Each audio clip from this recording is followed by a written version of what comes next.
Selon l'intensité des précipitations, selon la quantité de pluie qui tombe et la capacité du sol à retenir l'eau, les volumes d'eau qui s'écoulent dans les cours d'eau peuvent être très variables.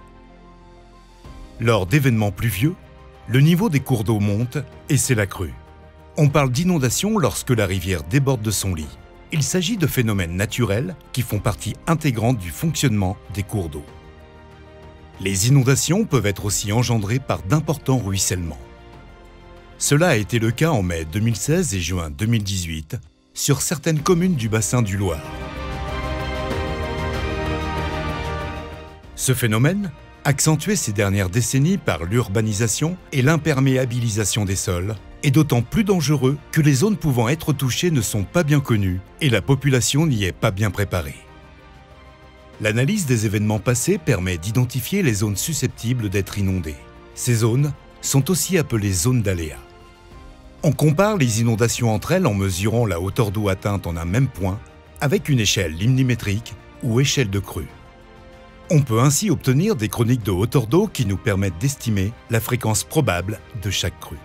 On parle notamment de crues décennales, de crues centennales et même de crues millénales. La crue de 1995, qui a durement touché plusieurs communes du bassin du Loir, était une crue légèrement supérieure à la cinquantennale sur la commune de Durtal. Mais attention, une crue dite cinquantennale ne se produit pas tous les 50 ans. Elle a une chance sur 50 de se produire chaque année. Bien que la probabilité soit faible, elle peut donc se reproduire 2 ans d'affilée, voire même 2 fois la même année. C'est une question de probabilité. Parfois, à l'inverse, aucune crue significative ne se produit pendant plus de 50 ans. Les nouvelles générations oublient que l'eau peut monter très haut et se laissent tromper par un sentiment de sécurité.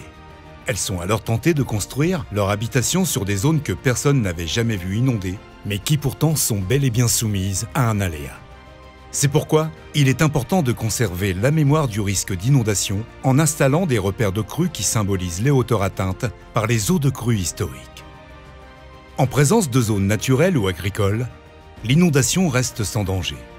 Pourtant, de nombreux aménagements hydrauliques ont été réalisés pour faciliter l'évacuation des eaux, parfois au détriment des zones plus en aval.